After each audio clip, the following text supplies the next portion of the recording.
El Evangelio de Juan, cuestión 9.2.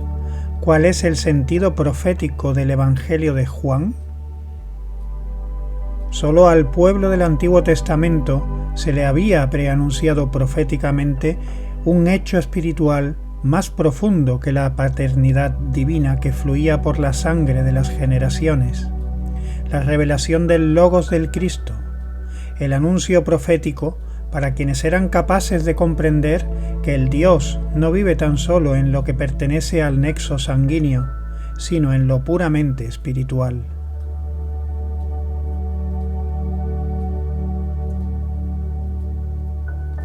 La ciencia oculta sabe que la entidad a la que Moisés vio cuando ella misma le anunció su nombre por la palabra Yo soy, fue la misma que más tarde como Cristo apareció sobre la tierra.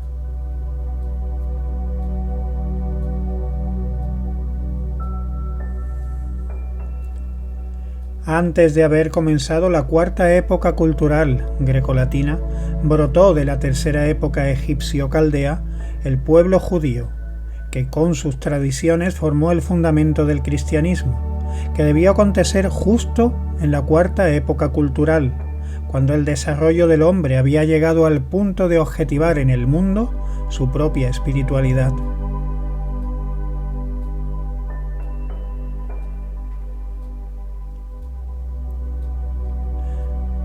Las obras de los escultores y dramaturgos griegos dan forma corpórea al tesoro del alma propia.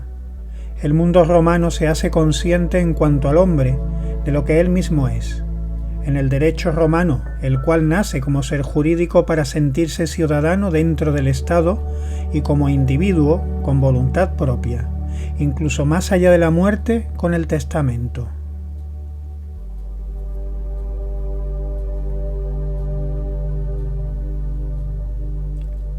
En el templo griego, como la más pura expresión de las íntimas leyes del espacio, se expresa el comienzo de una nueva época posatlante. En cambio, la pirámide egipcia era todavía expresión del combate entre el espíritu y la materia. Existe una sensibilidad artística capaz de captar el secreto de las proporciones ocultas del espacio que llega hasta la quinta época cultural actual, expresada en lo pictórico como la Capilla Sixtina.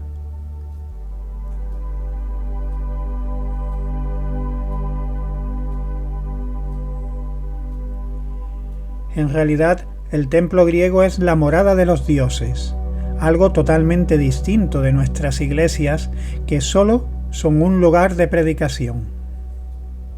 Las columnas y las demás formas no son producto de la fantasía del hombre, sino lo que Dios mismo hubiera hecho si hubiera querido crearse su morada en la tierra. Es lo más sublime en cuanto a la materia compenetrada de espíritu.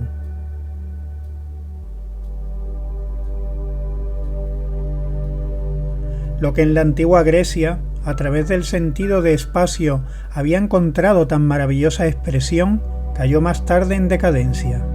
Las iglesias góticas no son por sí mismas la casa de Dios, solo lo son cuando al mismo tiempo es el lugar en el que se reúnen los fieles rogando a Dios.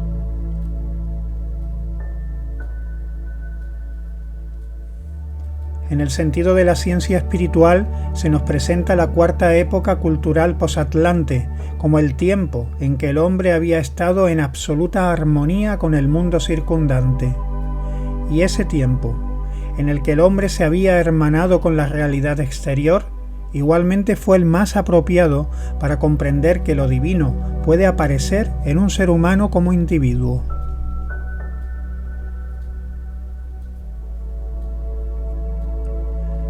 El Evangelio de Juan con plena conciencia y el justo sentimiento basa los pensamientos imaginativos por los cuales trata de comprender el más importante acontecimiento de la historia universal, encontrando su mejor expresión a través de la forma del pensar griego.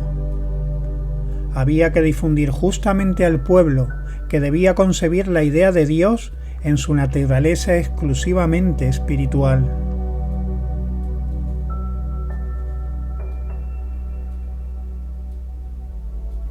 Para comprender la naturaleza que el cristianismo tuvo en el curso de la evolución, debió existir el sentido profético vaticinado por una individualidad como la del autor del Evangelio de Juan.